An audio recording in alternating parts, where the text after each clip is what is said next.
Ang sanggol ng bilyonaryo ay walang kinakain. Isang kasambahay ang nagbigay sa kanya ng gatas ng ina at naligtas ang buhay nito.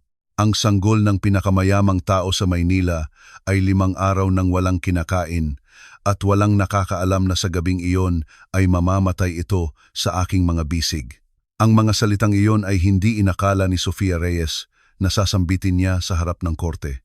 Ngunit sa madaling araw ng Oktubre 15, habang nililinis niya ang marmol na sahig sa mansyon ng mga De La Cruz sa eksklusibong Forbes Park, nagbago ang lahat ng tuluyan. Musika. Si Sofia ay 24 taong gulang at 3 buwan pa lang nagtatrabaho bilang kasambahay sa kahangahangang 3 palapag na mansyon na may mga hardin na tila kinuha sa isang European magazine at mga fountain, na nagkakahalaga ng higit pa sa lahat ng kinita niya sa kanyang buhay.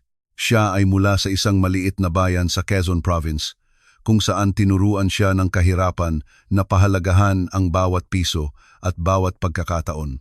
6 na linggo bago nito, nanganak siya ng isang magandang sanggol na babae na huminga lamang ng 4 na oras bago ito kinuha ng Diyos. Sinabi ng mga doktor sa St. Luke's Medical Center na ito ay isang congenital heart defect. Nararamdaman pa rin ni Sofia ang bigat ng kanyang mga walang laman na bisig, ang katahimikan kung saan dapat ay may iyak, ang gatas na patuloy na ginagawa ng kanyang katawan nang walang pasusuhin. Kailangan niya ng pera, ang mga utang sa libing, ang upa para sa kanyang maliit na apartment sa Tondo, ang allowance na ipinapadala niya sa kanyang maisakit na ina sa probinsya.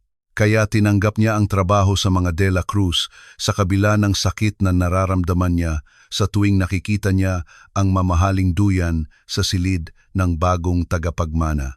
Si Jericho De La Cruz ang nagmamay-ari ng De La Cruz Enterprises, isang imperyo ng real estate investments na nagkakahalaga ng mahigit ₱200 milyon. Madalas lumalabas ang mukha niya sa mga cover ng Philippine Daily Inquirer at Business World. Isang 42 taong gulang na lalaki na may maitim na buhok, may ilang piling puting hibla, matibay na panga at kulay abong mga mata na nagpapanginig sa sinumang humarang sa kanyang landas. Ang kanyang asawang si Veronica Santiago de la Cruz ay ang lahat ng hindi si Sofia. Matangkad, payat na may aura ng pagiging superior na ibinibigay lamang ng minanang kayamanan. Siya ay mula sa isang prominenteng pamilya sa Cebu at hindi kailanman nagtrabaho sa kanyang buhay. Ang kanyang mundo ay umiikot sa mga charitable events, eksklusibong spa at mga hapunan sa mga Michelin-starred restaurant. Ang kanilang unang anak, si Anton de la Cruz Santiago, ay 2 linggo pa lamang, isang bagong silang na dapat ay kagalakan ng perpektong pamilya, ngunit nagiging kanilang pinakamasamang bangungot. Sa gabing iyon, nagva-vacuum si Sofia sa pasilyo ng 2 palapag nang marinig niya ang mga sigaw, 2:00 na ng madaling araw. Galing ang mga ito sa master bedroom. Hindi ko na kaya, Jericho. Hindi na. Ang boses ni Veronica ay hysteric, nasa bingit ng pagbagsak. Kumalma ka, please. Sinabi ng mga doktor na makakahanap sila ng solusyon. Ang boses ni Jericho ay tunog pagod, talunan. 5 araw na siyang hindi kumakain. 5 araw? Ilang formula milk na ba ang nasubukan natin? 20 na. Lahat tinatanggihan niya. Mamamatay na siya. Tapos sasabihin mo sa akin na kumalma, napatulala si Sofia. Alam niyang may problema sa bata. Sa nakaraang mga araw, napansin niya ang tuloy-tuloy na pagdating ng mga pediatrician, nutrition specialists, at maging isang pediatric gastroenterologist na galing pa sa St. Luke's Medical Center. Inimbitahan tayo ng mga Salvador sa Boracay ngayong weekend. Naiintindihan mo ba na hindi ako makakapunta? Naiintindihan mo ba na kailangan kong kanselahin ang lahat dahil ayaw kumain ng batang ito? Umiiyak si Veronica, ngunit may kakaiba sa kanyang pag-iyak. Hindi ito tunog ng isang nag-aalalang ina, kundi ng isang naiirita na sasaktan. Veronica, anak natin ito. Anak mo ito. Hindi ko pa gustong maging buntis. Ikaw ang nagpumilit. Sabi mo, kailangan natin ng tagapagmana para sa kumpanya, para masara ang deal sa mga Qatari investors. Ideya mo ito. Naramdaman ni Sofia ang pagkahilo. Paano makakapagsalita ang isang ina ng ganoon tungkol sa sarili niyang anak? Ibibigay niya ang lahat, anuman, para lang mayakap muli ang kanyang maliit na Lia. Biglang, isang mahina, napakahinang iyak. Ang bata iyon, muli, ang parehong tunog. Hindi ko na talaga kaya. Matutulog na ako sa guest room. Ikaw na ang bahala. Lumabas si Veronica, padabog na isinara ang pinto. Nilampasan si Sofia nang hindi man lang tiningnan, nakasuot ng silk ivory robe at branded na tsinelas. Naghintay si Sofia ng ilang minuto. Musika. Ang iyak ng bata ay patuloy, palakas ng palakas. Ito ay tunog na bumibiyak sa kanyang kaluluwa. Musika. Alam niya ang iyak na iyon. Ito ay iyak ng isang sanggol na nagugutom, nangangailangan ng pagkain, nangangailangan ng kanyang ina, ngunit ang kanyang ina ay natulog. Gumawa siya ng desisyon na magbabago sa lahat. Lumapit siya sa pinto ng master bedroom at dahan-dahang kumatok. Sir De La Cruz, pasensya na po. Kailangan niyo po ba ng tulong? Binuksan ni Jericho ang pinto. Pula ang kanyang mga mata, gusot ang buhok, lukot ang kanyang damit. Hawak niya ang bata sa kanyang dibdib, pinaghehele ito ng awkward. Napakaliit ni Anton, napakapayat. Ang kanyang balat ay naging kapansini-pansing maputla. Sofia, hindi ko alam ang gagawin.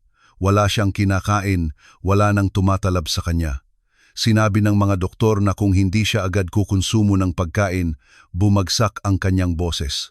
Ang makapangyarihang lalaking ito, na kayang paikuti ng milyon-milyon sa isang pirma, ay bumibigay sa kawalan ng pag-asa, hindi kayang iligtas ang kanyang anak. Pwede po bang may subukan ako, sir? Walang ano-ano'y iniabot ni Sofia ang kanyang mga bisig. Tumingin si Jericho sa kanya nang nagtataka ngunit nanaig ang kanyang desperasyon. Musika. Ibinigay niya ang bata kay Sofia. Nang hawakan ni Sofia si Anton sa kanyang mga bisig, naramdaman niya ang isang bagay na hindi niya naramdaman mula nang mamatay si Lia. Isang koneksyon. Sandaling tumigil sa pag-iyak ang bata at binuksan ang kanyang maitim na mga mata. Tinitigan siya na para bang kinikilala siya, na para bang alam nito na naiintindihan niya ang sakit nito, ang gutom nito, ang pangangailangan nito. Sir De La Cruz, 6 na linggo po ang nakalipas, nanganak po ako. Siya po ay namatay ilang oras pagkapanganak. Naramdaman ni Sofia ang pagtulo ng luha sa kanyang pisngi. Ang katawan ko po ay patuloy pa ring gumagawa ng gatas.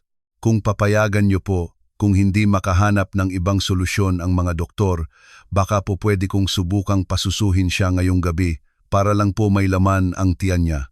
Musika. Nagulat si Jericho. Tumingin siya kay Sofia. Pagkatapos sa bata, pagkatapos ay muli kay Sofia. Libu-libong kaisipan ang siguradong tumakbo sa kanyang isip. Protocol, social classes. Ano ang sasabihin ng kanyang asawa? Ano ang iisipin ng elite ng Maynila?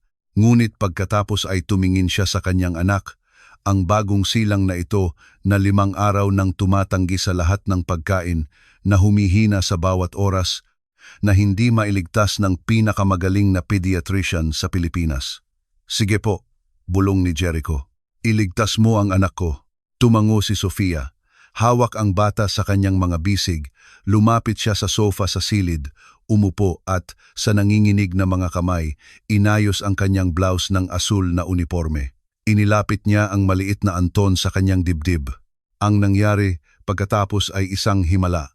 Agad na dumede ang bata, sa lakas na walang sino mang mag-aasahan mula sa kanyang huminang katawan. Nagsimula itong sumuso, kumain, mabuhay. Napaupo si Jericho sa upuan. Tinakpan ang kanyang mukha ng mga kamay. Umiyak siya. Umiyak siya sa relief, sa pasasalamat, sa emosyon na hindi niya alam kung paano iproseso. Tiningnan ni Sofia ang bata. Pinapasuso ito. Nararamdaman kung paano nagsisimulang mapunan muli ang nakakatakot na kawalan sa kanyang dibdib. Hindi ito si Lia. Hindi niya kailanman kayang palitan ang kanyang anak. Ngunit sa sandaling ito, Hawak ang batang ito na nangangailangan sa kanya tulad ng paghahanap niya ng buhay. Naramdaman niya na marahil ay pareho silang makakapagligtas sa isa't isa.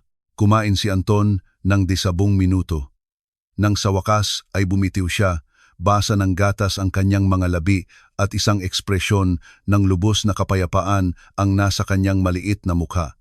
Nakatulog siya sa bisig ni Sofia, humihinga ng malalim at payapa. Sa unang pagkakataon sa 5 araw, ang sanggol ng bilyonaryo ay nabusog, ngunit hindi inakala ni na Jericho at Sofia na ang gawaing ito ng desperadong pag-ibig ay magdudulot ng bagyo na sisira sa mga sekreto, maglalantad ng mga kasinungalingan at maghaharap sa dalawang mundo na hindi kailanman dapat nagtagpo dahil si Veronica Santiago de la Cruz ay hindi papayag na ang isang ordinaryong kasambahay ang magiging tagapagligtas ng kanyang anak. At mayroon pa, isang bagay na hindi pa alam ni Jericho, isang bagay na selosong itinago ni Veronica sa lahat ng buwan ng kanyang pagbubuntis. May itinago si Anton sa kanyang dugo, isang sikreto na nagpapaliwanag kung bakit niya tinanggihan ang lahat ng pagkain maliban sa gatas ni Sofia, ngunit ito ay malalaman pa lamang. Ang sikat ng araw ay pumasok sa mga bintana ng mansyon ng mga De La Cruz nang magising si Veronica sa guest room. 7:00 na ng umaga at sa unang pagkakataon sa halos 1 linggo, nakatulog siya ng tuloy-tuloy ng 6 na oras nang walang tuloy-tuloy na iyak ni Anton, nang walang tawag mula sa mga doktor, nang walang nagpapahirap na pressure na obserbahan, husgahan, ituro bilang isang inkompetenteng ina. Tiningnan niya ang kanyang sarili sa salamin, 28 taong gulang, ngunit mukhang mas bata salamat sa buwanang facial sa aesthetic clinic ng Dr. C. Ang kanyang blonde na buhok ay perpektong straightened, ang kanyang balat ay walang wrinkles salamat sa strategic botox. Nabawi niya ang kanyang pre-pregnancy figure sa record time, nag-eehersisyo ng 3 oras sa isang araw kasama ang kanyang personal trainer. Ang pagbubuntis ay isang bangungot, hindi dahil sa pagkahilo o cravings, ngunit dahil nangangahulugan ito ng pagkawala ng kontrol sa kanyang katawan, sa kanyang imahe, sa kanyang social life. Labis na nagpumilit si Jericho para sa isang tagapagmana. Gusto ng mga Qatari investors na makita ang katatagan ng pamilya, aniya. Kailangan nating ipakita ang pagpapatuloy sa negosyo. Para kay Veronica, si Anton ay higit pa sa isang kinakailangan sa negosyo kaysa sa isang pinapangarap na anak. Isinuot niya ang kanyang cashmere robe na binili pa sa Italy at lumakad ng nakapaa patungo sa master bedroom. Inaasahan niyang makita si Jericho na pagod, ang bata na umiiyak tulad ng dati, ang parehong lumang kaguluhan, ngunit ang nakita niya ay nagpatulala sa kanya. Natutulog si Jericho sa armchair sa tabi ng bintana, may kumot sa kanyang mga binti at sa oak rocking chair na nagkakahalaga ng 30,000 peso, si Sofia, ang kasambahay, ay hawak si Anton sa kanyang dibdib. Ang bata ay mahimbing na natutulog, may namumulang pisngi, humihinga ng payapa. Sa bedside table ay nakahiga ang heart rate monitor na iniwan siguro ng isang doktor, nagpapakita ng ganap na normal na vital signs. Anong nangyayari dito? Ang boses ni Veronica ay tunog parang latigo sa katahimikan ng silid. Nagising si Jericho nang biglaan. Nagulat si Sofia. Idiniin niya ang bata sa kanyang sarili ng instinktibong proteksyon. Veronica, kaya kong ipaliwanag. Mabilis na tumayo si Jericho. Ipaliwanag ano? Musika. Bakit ang babaeng ito ay nasa aming silid? Bakit hawak niya ang aking anak? Lumapit si Veronica. Nakakuyom ang kamao. Ang kanyang karaniwang kalmado na mukha ngayon ay baluktot sa galit. Mamamatay na ang bata. 5 araw nang walang kinakain si Anton. Walang formula milk ang tumalab. Si Sofia, nag-alok siya ng tulong. Anong klasing tulong? Tumingin si Veronica kay Sofia nang may lubos na paghamak. Napansin niya noon ang bahagyang nakabukas na blouse ng uniforme, ang mga mantsa ng gatas sa tela, at naintindihan niya, hindi mo sinasabi sa akin na pinayagan mo ang ang kasambahay na ito na pasusuhin ang anak natin? Nababaliw ka na ba? Iniligtas niya ang buhay nito. Hindi mo ba naiintindihan? Hindi alam ng mga doktor ang gagawin, sinabi ni Dr. Rivera na kung hindi siya agad magsisimulang kumain, kailangan natin siyang i-hospitalize para sa intravenous feeding. Maari siyang magkaroon ng permanenteng pinsala. Kung gayon, dapat dinala siya sa ospital at hindi ito. May ideya ka ba kung ano ang sasabihin ng mga tao kung malaman nila? Ang mga Santiago, ang mga investors, ang ating mga kaibigan, iskandalo ito. Dahan-dahang tumayo si Sofia kasama si Anton na natutulog pa rin sa kanyang balikat. Ang kanyang boses ay mas may tiwala kaysa sa nararamdaman niya. Ma'am de la Cruz, gusto ko lang po tumulong. Nagugutom po ang bata. Kamakailan lang po. Nawalan ako ng anak. At ang katawan ko po ay patuloy pa ring gumagawa ng gatas. Hindi ko po kayo gustong saktan o magdulot ng problema. Gusto ko lang po na mabuhay ang bata. Tinitigan siya ni Veronica mula ulo hanggang paa nang may paghamak na tanging ang isang lumaki sa kayamanan ang kayang perpektong masterin. Ang anak mo, napakagaling. At sino ang magagarantiya sa akin na wala kang sakit, droga sa iyong sistema, alkohol? Wala kaming alam tungkol sa iyo, sa iyong buhay, sa iyong mga tao. Veronica, tama na. Tumayo si Jericho sa pagitan ng mga babae. Si Sofia ay sumailalim sa lahat ng medical tests nang kunin namin siya. Siya ay ganap na malusog at dahil sa kanya, buhay ang ating anak at sa unang pagkakataon sa halos 1 linggo, siya ay busog. Tila kinukumpirma ang mga salita ng kanyang ama. Umunat si Anton sa bisig ni Sofia at gumawa ng isang tahimik, kontento na tunog nang hindi nagigising. Mukha siyang ibang-iba kaysa sa maputla at mahinang sanggol noong nakaraang gabi. Musika, may kulay ang kanyang mga pisngi, humihinga ng malalim at sa loob lamang ng ilang oras tumaba pa nga ng kaunti. Napakuyom ang panga ni Veronica. Ayaw niyang aminin, ngunit tama si Jericho. Mukhang mas maganda ang bata, mas maganda. Sige, sa wakas ay sabi niya sa malamig na boses. Ngunit matatapos na ito ngayon. Tatawagan ko si Dr. Santos, ang pediatrician ng pamilya ng presidente. Kung may makakahanap ng gumaganang formula, siya iyon.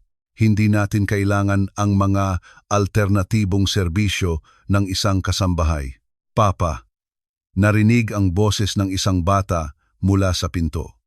Ito si Aliyah, ang 7 taong gulang na anak ni Jericho mula sa unang kasal. Isang payat na batang babae na may maitim na buhok at mausisa na mga mata na kaparehong-kapareho ng sa kanyang ama. Bakit kayo sumisigaw? Ginising niyo ang kapatid kong si Anton.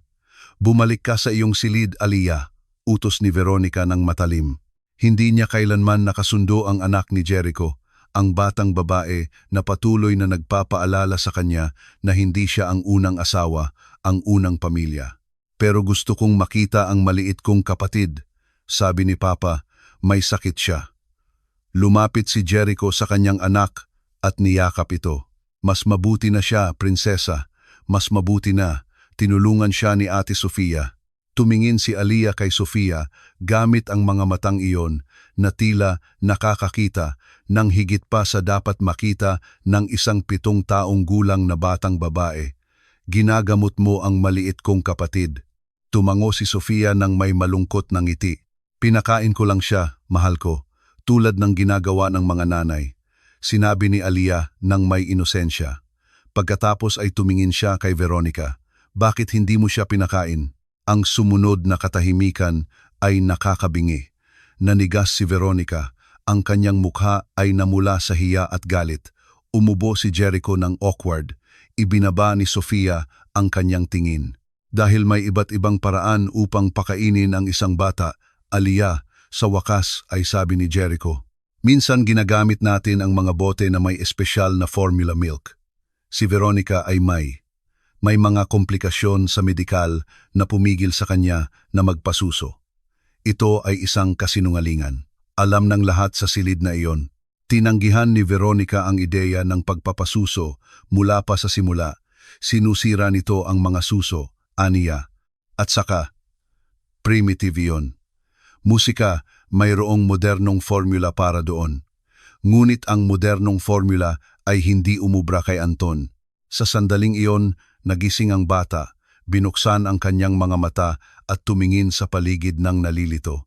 Nang tumuon ang kanyang tingin kay Sofia, may nangyari na pambihira. Ngumiti siya.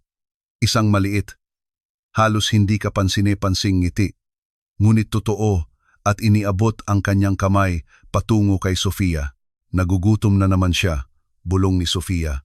Alam niya ang mga senyales na iyon, ang paggalaw ng bibig, ang maliit na tunog, ang paraan ng paghahanap niya gamit ang kanyang ulo. Ibigay mo sa kanya ang bote na nasa warmer, utos ni Veronica, ng matalim. Kung kumain siya kahapon, kakain siya ngayon mula sa normal na bote. Inihanda ni Jericho ang bote gamit ang pinakamahal na formula sa merkado na inorder pa mula sa Switzerland. Inabot niya ito kay Anton. Agad itong tinanggihan ng bata, itinuon ang ulo, nagsimulang umiyak sa pagkadismaya. Sinubukan nila ang ibang brand, ibang temperatura, ibang posisyon, walang umubra. Lalo pang lumakas ang iyak ni Anton, inuunat ang kanyang maliit na katawan, namumula sa pagod. Ito ang parehong desperadong iyak ng nakaraang 5 araw. Please, sabi ni Jericho na nakatingin kay Sofia nang may pagmamakaawa sa kanyang mga mata. Minsan pa, hanggang sa dumating si Dr. Santos. Nagpumiglas si Veronica upang tumutol, ngunit inunahan siya ni Aliyah. Hayaan mo na siya, Mama Veronica. Nagugutom ang bata. Magkakasakit na naman siya. Mayroon sa boses ng batang babae isang maturity na hindi tugma sa kanyang edad. Tiningnan siya ni Veronica nang may inis, ngunit wala siyang sinabi. Muling umupo si Sofia sa rocking chair. Sa malumanay, natural na paggalaw, inilapit niya ang bata sa kanyang dibdib. Agad na kumalma si Anton at nagsimulang kumain. Lumuwag ang kanyang maliit na kamao. Ang kanyang hininga ay naging malalim at regular. Napabuntong hininga si Jericho sa ginhawa. Ngumiti si Aliyah. Lumabas si Veronica ng silid, padabog na isinara ang pinto. Wala sa kanila ang nakakaalam na sa parehong sandali, si Manang Lourdes, ang 60 taong gulang na tagapamahala ng bahay na nagtrabaho para sa pamilya ng 20 taon, ay narinig ang lahat mula sa pasilyo.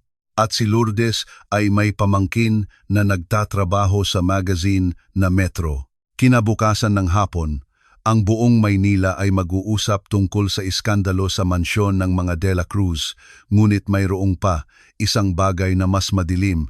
Habang payapang kumakain si Anton sa bisig ni Sofia, sa isang pribadong klinika sa kabilang dako ng lungsod, tinitingnan ni Dr.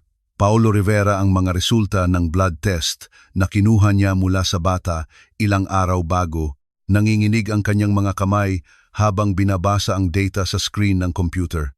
Ang blood type ni Anton ay hindi tumutugma sa blood type ng kanyang mga magulang na genetically imposible, maliban kung isa sa kanila ay hindi niya biological na ama, at natuklasan lamang ni Dr. Rivera kung sino ang tunay na ama ni Anton de la Cruz. Sa nanginginig na mga kamay, kinuha niya ang telepono at i-dial ang numerong itinatago niya sa loob ng ilang buwan. Isang numero na hindi niya inakala na kailangan niyang gamitin. Magandang araw, sabi niya nang sagutin ang kabilang linya. Kailangan kong makipag-usap kay Ginoong Marco Salvador. Pakisabi sa kanya na mayroon akong impormasyon tungkol sa kanyang anak. Sa mansyon ng mga De La Cruz, habang ang sikat ng araw ng Oktubre ay pumasok sa mga bintana na nagpapaliwanag sa payapang mukha ni Anton, walang sinumang nakakaalam na ang katotohanan ay malapit ng sumabog, at kapag ito ay nangyari, sisirain ito ang lahat sa kanyang dinaraanan. Sinagot ni Marco Salvador ang tawag mula kay Dr. Rivera habang nanananghalian sa isang fine dining restaurant sa Makati, isa sa pinakalumang establisimento sa Maynila. Siya ang pangunahing kasosyo sa isang rival investment firm ng De La Cruz Enterprises. Musika, isang 45 taong gulang na lalaki na may kulay kastanyas na buhok, athletic na pangangatawan, at isang ngiti na nakabihag sa 12-dosenang may asawa na kababaihan mula sa elite ng Maynila, kabilang si Veronica Santiago de la Cruz. Sigurado ka ba? Tanong ni Marco sa mahinang boses. Lumayo mula sa kanyang mesa patungo sa pribadong banyo ng restaurant. Hindi nagsisinungaling ang mga pagsusuri, Sir Salvador. Ang blood type ng bagong silang AB-Rh negative ay maaari lamang magmula sa iyong mga genes. Si Jericho de la Cruz ay may blood type na ORH positive.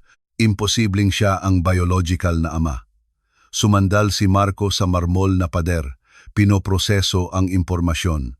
10 buwan na ang nakalipas, nagkaroon siya ng mainit na relasyon kay Veronica. Nagkakilala sila sa isang charitable gala sa The Peninsula, Manila. Siya ay nababato sa kanyang perpekto at predictable na kasal. Siya ay nabighani sa ideya na akitin ang asawa ng kanyang pinakamalaking karibal sa negosyo. Ang nagsimula bilang isang mapanganib na laro ay naging lingguhang pagtatagpo sa isang discreet apartment sa Bonifacio Global City. Sinabi ni Veronica sa kanya na umiinom siya ng birth control. Siyempre, nagsinungaling siya o naging pabaya. Ilang tao ang nakakaalam nito? Tanong ni Marco. Sa ngayon, ako lang, ngunit kailangan kong magsumite ng kumpletong ulat sa ospital. Ito ang protocol kapag may mga pagkakaiba sa blood types. May ibang makakakita nito. Magkano ang gusto mo? Naging tahimik ang kabilang linya. Pagkatapos ay binanggit ni Dr. Rivera ang halagang 500,000 pesos para sa kanyang katahimikan at para sa pagbabago ng medical records. Tapos na, sabi ni Marco. Ipapadala ko sa iyo ang pera ngayong hapon, ngunit pakinggan mo ako ng mabuti, Rivera. Kung kahit isang salita tungkol dito ay lumabas, hindi mo lang mawawala ang iyong medical license. Mayroon akong mga koneksyon na maaaring magpahamak sa iyong buhay. Naiintindihan mo? Naiintindihan ko, Sir Salvador. Pinatay ni Marco ang tawag at tumingin sa salamin. Mayroon siyang anak, isang tagapagmana. Ang bata na may apelyidong De La Cruz ay kanya. Ang ironiya ay parehong napakasarap at nakakatakot. Samantala, sa mansyon sa Forbes Park, pansamantalang inilipat si Sofia sa isang silid ng kawani sa parehong palapag ng silid ni Anton. Nagpumilit si Jericho, kung ang bata ay tumatanggap lamang ng kanyang gatas, kailangan niyang maging malapit 24 oras. Sumabog si Veronica sa mga mungkahi na ito. Gusto mong manirahan ang babaeng ito sa ating palapag sa mga silid ng pamilya? Pansamantala lang, Veronica, hanggang sa makahanap tayo ng solusyon. Ang solusyon ay ang makahanap ng gumaganang formula. Darating si Dr. Santos bukas. Masosolusyonan niya ito. Musika. Ngunit sa kaibuturan ng puso ni Veronica, alam niyang walang formula ang gagana. Mayroong isang bagay kay Anton, isang bagay na hindi niya naintindihan, na nag-uugnay sa kanya kay Sofia sa isang hindi maipaliwanag na paraan.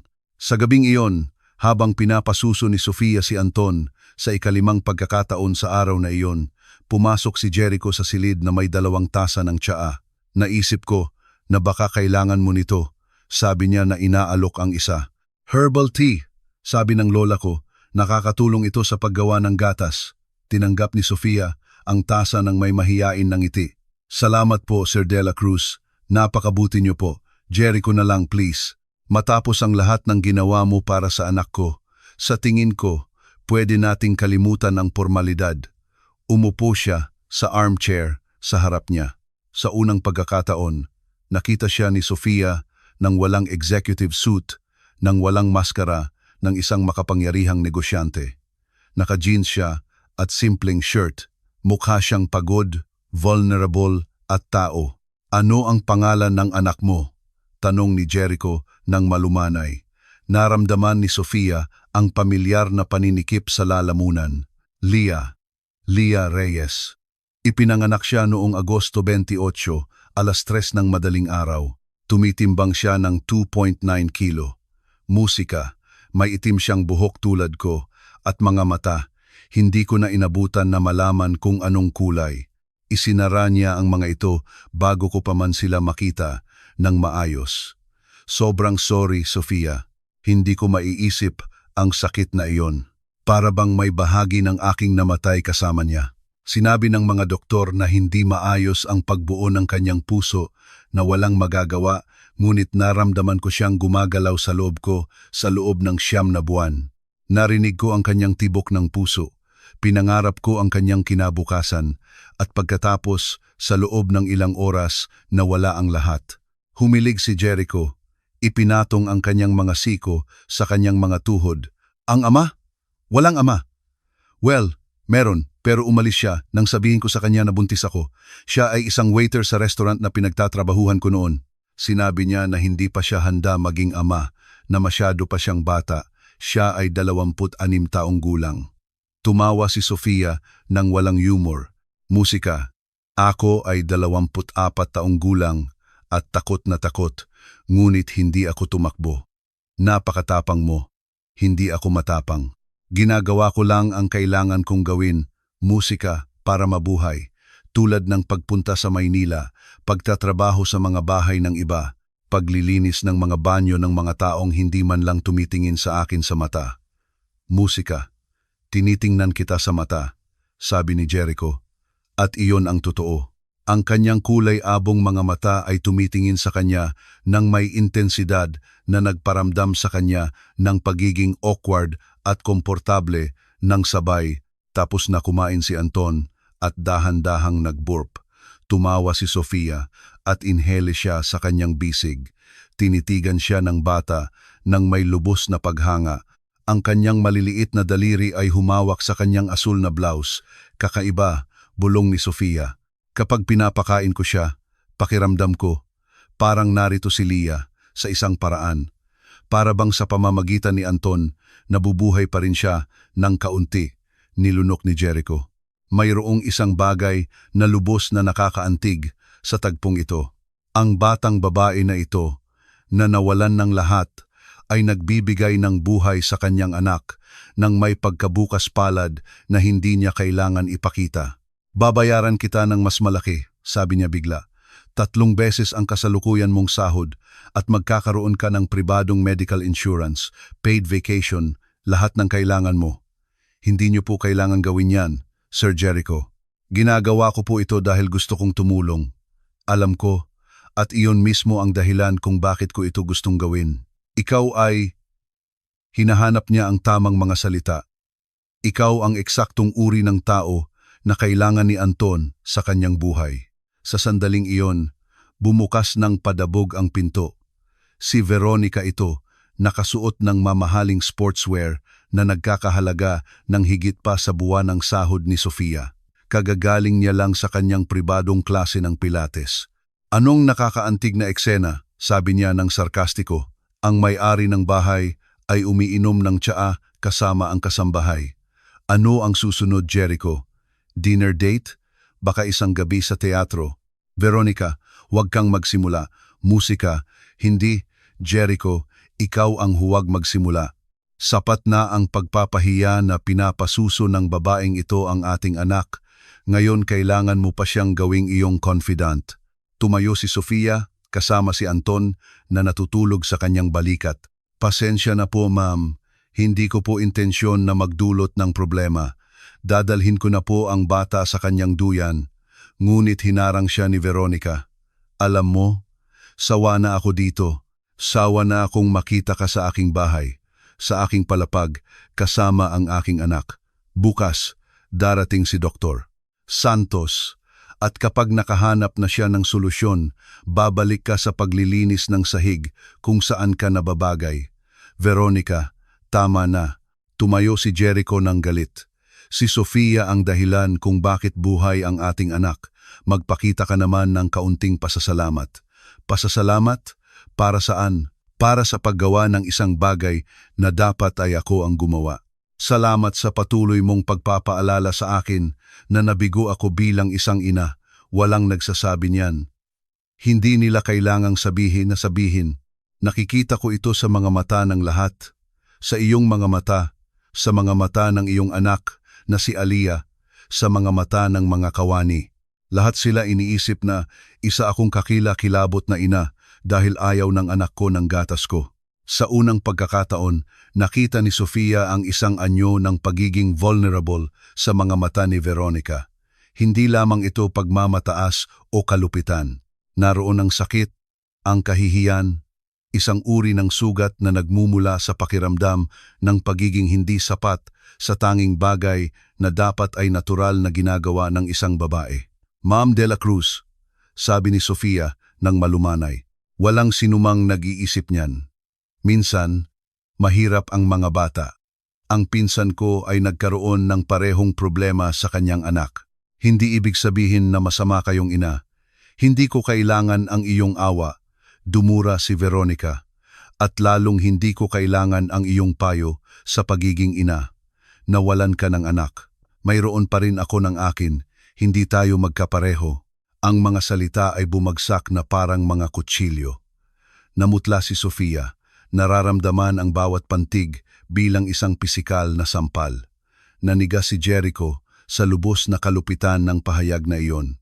Umalis ka dito, Veronica, sabi ni Jericho sa isang mapanganib na mababang boses. Ito ang aking bahay. Ito ang aming bahay. At hindi ko ipahihintulot na makipag-usap ka ng ganoon sa isang taong nagpakita lamang ng kabutihan. Umalis ka bago ako makapagsabi ng isang bagay na pagsisisihan ko. Tiningnan sila ni Veronica nang may dalisay na galit. Pagkatapos, ang kanyang ekspresyon ay naging isang bagay na mas kalkulado, mas mapanganib. Sige, aalis ako, ngunit malaman mo ito. Bukas, kapag dumating si Dr. Santos, hihingi ako ng isang kumpletong investigasyon. Gusto ko ng blood tests at toxicological tests, criminal record. Kung ang babaeng ito ay magiging malapit sa aking anak, sisiguraduhin kong walang kakaiba sa kanyang nakaraan. Walang kakaiba, sabi ni Sofia, nang may dignidad. Maaari kayong mag-check kung ano ang gusto nyo. Gagawin ko. At kapag may nahanap ako, dahil laging mayroong sa mga taong tulad mo, palalayasin kita sa bahay na ito at sisiguraduhin kong hindi ka na kailanman makakahanap ng trabaho sa anumang disenteng mansyon sa Maynila. Lumabas siya, padabog na isinara ang pinto, nang napakalakas na nagising si Anton at nagsimulang umiyak. Habang pinapakalma siya ni Sofia nang malumanay, pinaghehele, nakatayo si Jericho, nakatingin sa saradong pinto. Ang kanyang kasal ay isang fasad sa loob ng maraming taon, ngunit ngayon ang mga bitak ay nagiging malalaking butas. Hindi nila alam na narinig ni Manang Lourdes, ang tagapamahala ng bahay, ang buong usapan at sa parehong gabi, ipaglalathala ng kanyang pamangkin ang isang artikulo sa website ng Metro, iskandalo sa mataas na lipunan. Asawa ng magnate na si Jericho de la Cruz, tumangging magpasuso sa kanyang anak. Kasambahay, naging yaya ng sanggol ng bilyonaryo. Kinabukasan ng umaga, walang tigil sa pagring ang telepono ni Jericho at binabasa ni Marco Salvador ang balita habang nag-aalmusal, nakangiti ng may kasiyahan. Ang kanyang plano ay unti-unting nabubuo. Sa lalong madaling panahon, babawiin niya ang kanyang ari-arian. Ang iskandalo ay sumabog na parang bomba sa Philippine social media. 8:00 ng umaga, ang billionaire's baby nagsalba ay trending na sa Twitter. Mainit na pinagtalunan ng mga nanay. Pinagtanggol ng ilan si Sofia bilang isang modernong bayani, tinawag naman siya ng iba na manloloko, mangangaso ng kayamanan at inakusahan pa nga na planado ang lahat. Natuklasan ni Jericho ang artikulo nang tawagan siya ng kanyang personal assistant na si Bert, 7:30 ng umaga. Sir De La Cruz, may problema tayo. Isang napakalaking problema. Sa screen ng telepono, nabasa ni Jericho ang headline, Kasambahay, pinapasuso ang anak ng bilyonaryo na si Jericho de la Cruz matapos tumanggi ang asawa nito. Kasama ng artikulo ang isang malabong larawan, malinaw na kinunan gamit ang telephoto lens mula sa isang punto sa hardin, na nagpapakita kay Sofia sa rocking chair sa tabi ng bintana, hawak si Anton sa kanyang mga bisig. Musika. Ang mismong gawa ng pagpapasuso ay malinaw na nakikita, ngunit ang posisyon at konteksto ay hindi maikakaila. Paano nila nakuha to? Sigaw ni Jericho. Nagwawala ang social media, sir. Kinukuha na ng international media ang mga istorya. Ang ABS-CBN News, GMA News, maging ang Philippine Daily Inquirer ay humihingi ng statements. Bumaba si Jericho sa marmol na hagdan, 2 baitang sa isang pagkakataon. Nakita niya si Veronica sa marangyang kusina, umiinom ng kanyang green juice sa umaga at nagbabrowse sa iPad. Ang kanyang mukha ay maputla sa galit. Nakita mo na ba ito? Galit niyang sabi nang hindi man lang bumabati. Kakaalam ko lang. Veronica, kailangan nating hawakan ito ng maingat. Isang maling pahayag at isang maling pahayag. Jericho, pinagtatawanan tayo ng buong Pilipinas. Nagpadala na sa akin ang mga kaibigan ko ng 20 text messages. Tumawag ang presidente ng charity club para mag-alok ng suporta na siyang eleganteng paraan niya ng pagsasabi na gusto niya ng chismis. Bumukas ang pinto ng kusina. Pumasok si Sofia kasama si Anton, nakagigising lang. Nakita ang mga ekspresyon sa mukha ni na Jericho at Veronica. Tumigil siya. May nangyayari. Nagbigay si Veronica ng hysterical na tawa. Kung may nangyayari, sikat ka na, Sofia. Pinag-uusapan ka ng buong Pilipinas. Ang maliit na kasambahay na nagligtas sa isang mahirap na mayaman na bata mula sa isang walang saysay at malupit na ina. Ano? Namutla si Sofia. Ipinakita ni Jericho sa kanya ang kanyang telepono. Binasa ni Sofia ang artikulo at naramdaman ang panginginig ng kanyang mga binti. Nagsimulang umagos ang luha sa kanyang pisngi. Hindi ko po kailanman kakausapin ang press. Kailangan niyo po akong paniwalaan, Sir De La Cruz. Musika. Hindi po ako kailanman. Alam ko, sabi ni Jericho, nang matatag. Alam kong hindi ikaw. May isang tao sa bahay na ito ang nagsalita. Tila tinawag ng itim na mahika. Pumasok si Manang Lourdes sa sandaling iyon na may tray ng tinapay. Ang kanyang ekspresyon ay maingat, may kasalanan. Tiningnan siya ni Jericho ng diretso sa mata. Manang Lourdes, may alam ka ba tungkol dito? Ibinaba ng 60 taong gulang na babae ang kanyang tingin. Ako. Hindi po ako direktang nakipag-usap sa press, Sir De La Cruz. Ngunit posibleng nabanggit ko ang isang bagay sa aking pamangkin. Nagtatrabaho siya sa Metro Magazine, dugtong ni Jericho. Nagtatrabaho ka dito ng 10 taon, Manang Lourdes. 10 taon kung saan nagtiwala ang pamilyang ito sa iyo. At ito ang kabayaran mo sa amin. Hindi po ito mula sa masamang hangarin. Naisip ko na dapat malaman ng mga tao ang totoo tungkol sa kung paano iniligtas ni Sofia ang bata. Karapat-dapat siyang kilalanin. Pagkilala, sigaw ni Veronica. Binigyan mo siya ng pagkilala sa pamamagitan ng paggawa sa amin bilang isang sirkong palabas. May ideya ka ba kung anong pinsala ang idinulot mo? Nagsimulang umiyak si Manang Lourdes. Pasensya na po, sobrang sorry po. Hindi ko po inakala na ikaw ay tanggal, sabi ni Veronica ng malamig. Kunin mo ang iyong mga gamit at umalis ka sa bahay na ito bago magtanghali. Veronica, teka muna, singit ni Jericho. May pamilya si Manang Lourdes na nakadepende sa kanya. Wala akong pakialam. Kung siya ang umalis o ako, ikaw ang magdesisyon. Napakuyom ang panga ni Jericho. Tiningnan si Manang Lourdes nang may pagsisisi. Pasensya na, ngunit kailangan mong umalis. Babayaran ka namin ng 3 buwan na separation pay at isang reference letter, ngunit pagkatapos nito, hindi ka na pwedeng manatili. Tumango si Manang Lourdes, umiiyak at lumabas ng kusina. Sa sandaling iyon, nagring ang doorbell ng mansyon. Ito si Dr. Albert Santos, ang pediatrician ng pamilya ng presidente. Isang 60 taong gulang na lalaki na may ganap na puting buhok at isang malinis na reputasyon. Inanyayahan siya ni Jericho sa master living room kung saan naghihintay si Sofia kasama si Anton. Dr. Santos, salamat sa pagdating agad. Siyempre, Jericho, narinig ko ang tungkol sa medyo pambihirang sitwasyon.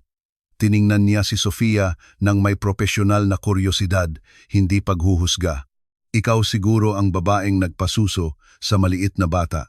Musika. Opo, Doktor. Ako po si Sofia Reyes. Sinuri ng doktor si Anton ng maingat.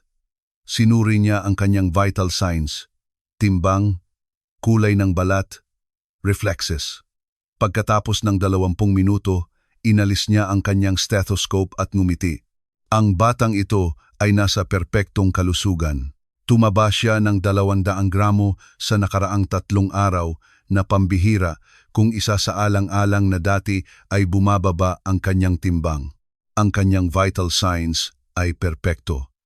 Kaya, bakit niya tinatanggihan ang anumang formula? Tanong ni Veronica. Mayroong musika, documented cases ng mga sanggol na nagkakaroon ng napaka-espesyal na preference. Ang ilan ay tumatanggi sa ilang lasa, texture at maging temperatura. Sa mga bihirang kaso, ang emosyonal na ugnayan sa taong nagpapakain ay gumaganap din ng mahalagang papel. Tiningnan niya si Sofia. Malinaw na ang batang ito ay nakakaramdam ng seguridad sa iyo, ngunit kailangan may formula na gagana, pilit ni Veronica. Maaari nating subukan. May access ako sa mga specialized formula na hindi available commercially, gayunpaman, kailangan kong maging tapat sa inyo, aniya kay Jericho at Veronica. Kung ang bata ay lumalaki ng maayos sa gatas ng ina, ito ay objectively ang pinakamahusay na opsyon sa nutrisyon. Walang formula, gaano man ka-advanced, ang kayang ganap na gayahin ang antibodies at nutrients ng gatas ng tao. Pero hindi ito pwedeng magtagal ng walang hanggan, tutol ni Veronica. Ito ay hindi angkop. Hindi angkop ang pagliligtas ng buhay ng isang bata. Tiningnan siya ni Dr. Santos ng matalim. Musika, Ma'am De La Cruz, marami na akong nakita sa aking 40 taong pagpapractice ng medisina at sinisiguro ko sa inyo na ang isang mapagbigay na babae na nagbabahagi ng kanyang gatas sa isang bata na nangangailangan nito ay hindi man lang malapit sa pagiging pambihira. Ito ay sa katunayan isa sa pinakamaganda at pinakatao na bagay na nakita ko. Napakuyom ang labi ni Veronica, ngunit wala siyang sinabi.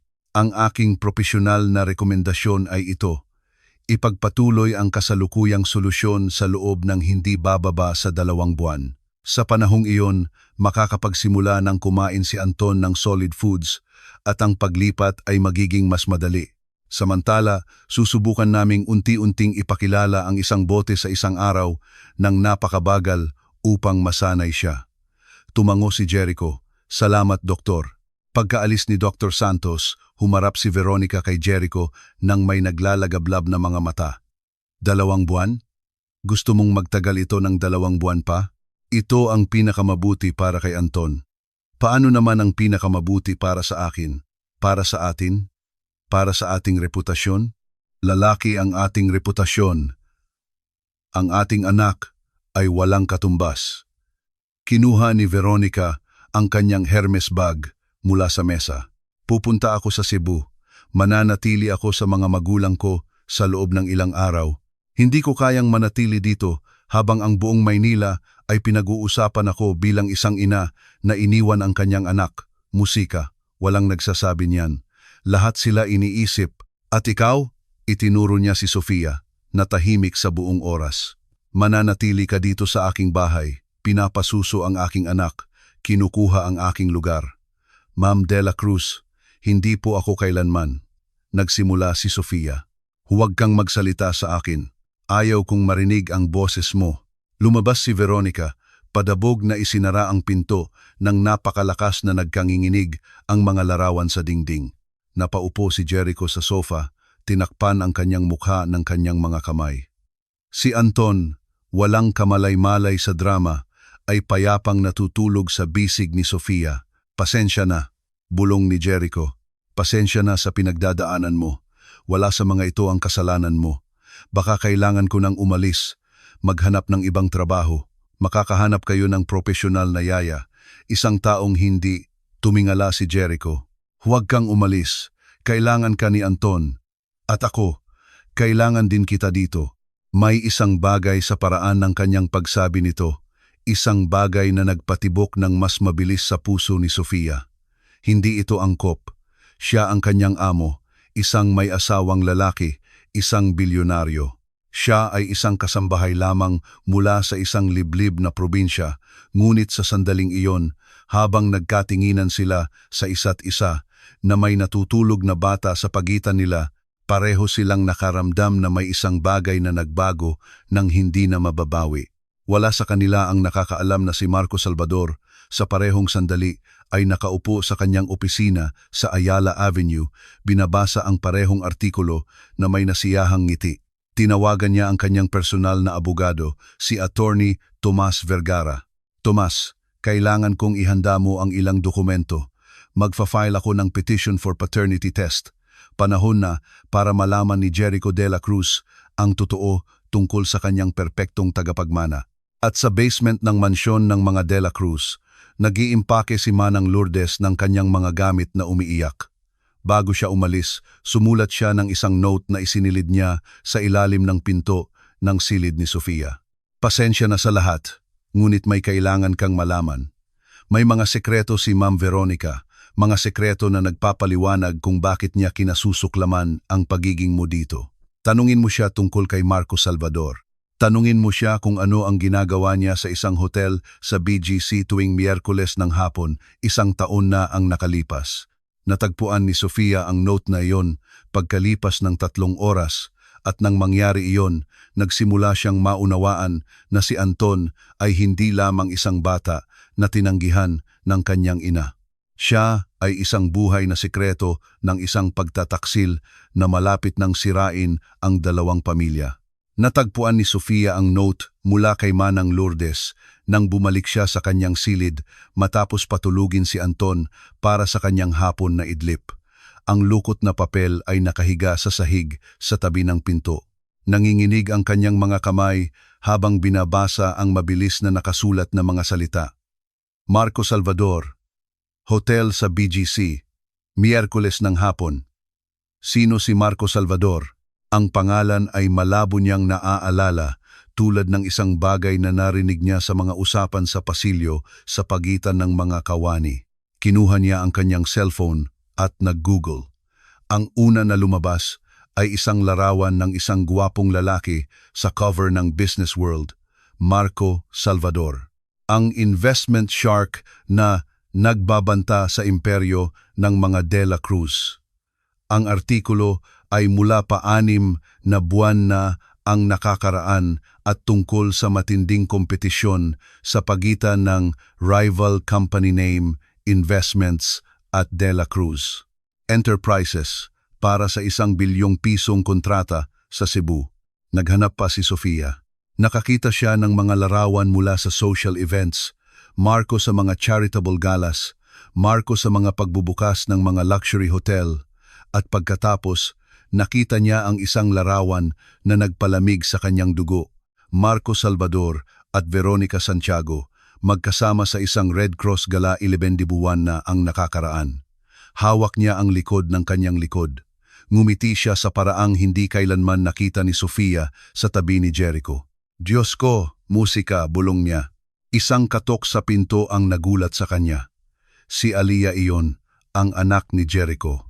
Ate Sofia, pwede po akong pumasok. Gusto kong makita ang maliit kong kapatid. Oo naman, mahal ko. Pero tulog siya. Pumasok si Aliyah at umupo sa gilid ng kama. Nakatingin sa duyan kung saan natutulog si Anton. Siya ay mature para sa kanyang 7 taong gulang na may mga mata na tila nakakaintindi ng sobra. Umalis po ang mama ko, sabi ni Aliyah bigla. Ang totoo kong mama. Ibig sabihin, namatay siya nung 3 taong gulang ako dahil sa cancer.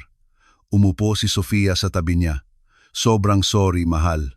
Malungkot po si Papa ng matagal. Tapos, nakilala niya si Veronica, 2 taon na ang nakakaraan. Maganda po siya, pero hindi po siya malambing tulad ng mama ko. Hindi po niya ako niyayakap, hindi po niya ako kailanman nilalaro. Sa tingin mo po ba mahal ni Veronica si Anton? Tanong ni Aliyah nang may brutal na pagiging tapat ng bata. Hindi alam ni Sofia kung ano ang isasagot. Bago siya makasagot, nagpatuloy si Aliyah. Narinig ko po si Veronica na nakikipag-usap sa telepono 1 buwan na ang nakakaraan. Umiiyak po siya. Sabi niya, gumawa siya ng isang malaking pagkakamali na hindi niya alam ang gagawin, na hindi niya pwedeng malaman. Sino ang hindi pwedeng malaman? Hindi ko po alam. Pero sa tingin ko, si Papa po ang tinutukoy niya. Tiningnan siya ni Aliyah ng may seryosong mga mata. Sa tingin mo po ba may mga sekreto si Veronica? Bago pa man makasagot si Sofia, bumukas ng padabog ang pinto. Si Jericho ito na may gulong-gulong na mukha. Sofia, kailangan kitang makausap. Aliyah, bumalik ka sa iyong silid, please. Pero Papa. Ngayon, prinsesa. Lumabas si Aliyah, nakaladkad ang kanyang mga paa. Isinara ni Jericho ang pinto at sumandal dito, na para bang kailangan niya ng pisikal na suporta para hindi bumagsak. Nakakuha lang ako ng legal notice. Humihingi si Marco Salvador ng paternity test para kay Anton. Napatigil ang mundo ni Sofia. Ano? Sinasabi niya na may ebidensya siya na siya ang biological na ama, na may relasyon siya kay Veronica, na si Anton ay kanyang anak, hindi akin. Dumulas si Jericho sa pinto hanggang sa umupo siya sa sahig, tinakpan ang kanyang ulo ng kanyang mga kamay. Naiintindihan mo ba kung ano ang ibig sabihin nito? Kung totoo ito, kung si Anton ay hindi akin. Bumagsak ang kanyang boses. Si Anton.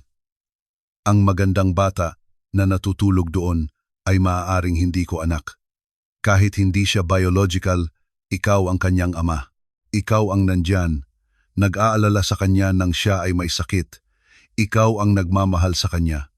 Tumingala si Jericho. Ang kanyang kulay abong mga mata ay puno ng luha. Paano nangyari na ikaw, na labis na nagdusa, na nawalan ng sariling anak? Musika ay napakatalino at mapagbigay. Dahil tinuruan ako ng sakit kung ano ang tunay na mahalaga. At hindi ito dugo, kundi pag-ibig. Nagkatinginan sila ng matagal. Hinawakan ni Jericho ang mga kamay ni Sofia. Tinawagan ko si Veronica. Hiniling ko na bumalik agad siya sa Maynila para magpaliwanag sa akin. Pinatay niya ang tawag. Ano ang gagawin mo? Sasailalim ako sa paternity test. Kailangan kong malaman ang totoo kahit nasirain ako nito. Tumayo siya. Tinulungan din si Sofia na tumayo. Pero may isa pa akong kailangan mong malaman. Anuman ang matuklasan ko, anuman ang biological na ama ni Anton, hindi ko papayagan si Marco Salvador na kunin siya. Ang batang ito ay mananatili sa akin.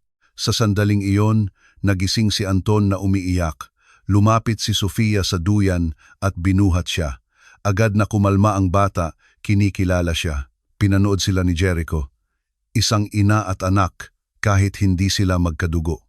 Sa larawang iyon, mas maraming pagmamahal kaysa sa lahat ng nakita niya sa kanyang kasal kay Veronica. Sofia, may gusto akong itanong sa iyo at kailangan mo akong sagutin ng lubos na tapat. Siyempre, bakit mo ito ginagawa? Bakit ka nananatili dito, tinitiis ang paghamak ni Veronica, ang tingin ng mga tao, ang iskandalo? Pwede kang umalis, maghanap ng trabaho sa ibang bahay kung saan ka tratuhin ng may paggalang. Tumingin si Sofia sa bata sa kanyang bisig. Pinanood siya ni Anton ng kanyang maitim na mga mata, puno ng lubos na tiwala. Dahil kapag pinapasuso ko si Anton, kapag tinitignan ko siya, pakiramdam ko hindi nawalan ng saysay ang pagkamatay ng anak ko. Pakiramdam ko, ang kanyang maikling buhay ay may layunin.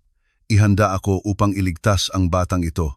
At saka, huminto siya, kinakagat ang kanyang labi. Mahalaga siya sa akin. Mahalaga siya ng sobra. Hindi lang ito trabaho. Mahalaga si Anton sa iyo o pati na rin si... Iniwan ni Jericho ang tanong sa hangin, ngunit sinabi ng kanyang mga mata ang lahat. Naramdaman ni Sofia ang init sa kanyang mukha. Sir De La Cruz, Jericho, please, Jericho, hindi ito angkop. Kayo po ang aking amo. Kayo po ay may asawa. Ang kasal ko ay tapos na, matagal na bago ka pa dumating dito. Hindi ko lang gustong makita. Si Veronica at ako ay hindi kailanman para sa isa't isa.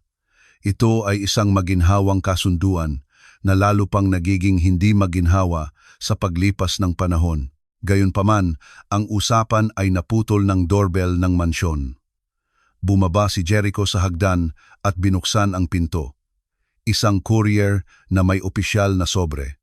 Ginoong Jericho de la Cruz, ako po, subpina. Kailangan niyo pong humarap sa darating na Lunes para sa paternity test. Narito po ang lahat ng detalye. Kinuha ni Jericho ang sobre nang nanginginig ang mga kamay. Umalis ang courier. Nang buksan ni Jericho ang dokumento, may nakita siyang iba pa sa loob, isang larawan. Ito si Veronica at Marco, masiglang naghahalikan sa isang lugar na mukhang lobby ng hotel sa BGC. Ang petsa ay Enero 15, eksaktong 9 na buwan bago ipanganak si Anton. Naramdaman ni Jericho na nawawalan siya ng lakas. Sumandal siya sa dingding para hindi bumagsak. Bumaba si Sofia sa hagdan, hawak pa rin si Anton sa kanyang mga bisig. Anong nangyari? Ano ang sinasabi ng dokumento? Ipinakita sa kanya ni Jericho ang larawan nang walang sinasabi. Tiningnan ito ni Sofia at naramdaman ang pagkahilo. Sobrang sorry, bulong niya. Kailangan kong makipag-usap sa aking mga abogado. Ito ay magiging napakapangit. Musika, Sofia. Napakapangit. Magkakaroon ng legal battles, iskandalo sa media, investigasyon, at ikaw ay masasangkot sa lahat ng ito kung mananatili ka. Hindi ako aalis, sabi ni Sofia ng matatag. Kailangan ako ni Anton, at ako, kailangan din kita, kayong dalawa. Tiningnan siya ni Jericho nang may halo ng pasasalamat, sakit, at isang bagay na mas malalim, musika na wala pa sa kanila ang handang pangalanan. Kaya maghanda ka, dahil nagsisimula pa lang ang bagyo. Sa gabing iyon, habang natutulog ang Maynila, 3 tao ang nanatiling gising. Si Jericho sa kanyang opisina na paliligiran ng mga abogado, naghahanda ng kanyang legal defense laban kay Marco Salvador. Si Veronica sa mansyon ng kanyang mga magulang sa Cebu, umiinom ng alak at umiiyak, alam niyang malapit nang sumambulat ang kanyang mga kasinungalingan sa kanyang mukha. At si Marco sa kanyang luxury apartment sa isang upscale area, tinitingnan ang larawan ni Anton na nakita niya sa internet, hinahawakan ang screen gamit ang kanyang daliri at bumubulong. Malapit na, anak ko, malapit ka nang mapunta sa nararapat sa iyo. Ngunit may isang bagay na wala sa kanila ang nakakaalam, isang bagay na ganap na magpapabago sa lahat. Si Dr. Rivera. Ang parehong doktor na nagbenta ng kanyang katahimikan kay Marco ng 500,000 pesos ay nagtago ng kopya ng mga resulta ng blood test. At ang kopyang iyon ay nagpakita ng isang bagay na hindi niya sinabi kay Marco, isang bagay na susi, ipinahiwatig ng mga pagsusuri na si Marco ang ama ni Anton, ngunit ipinakita rin ito ang isa pa sa genetics ng bata. Isang bihirang anomalya ng dugo na namamana mula sa linya ng ina.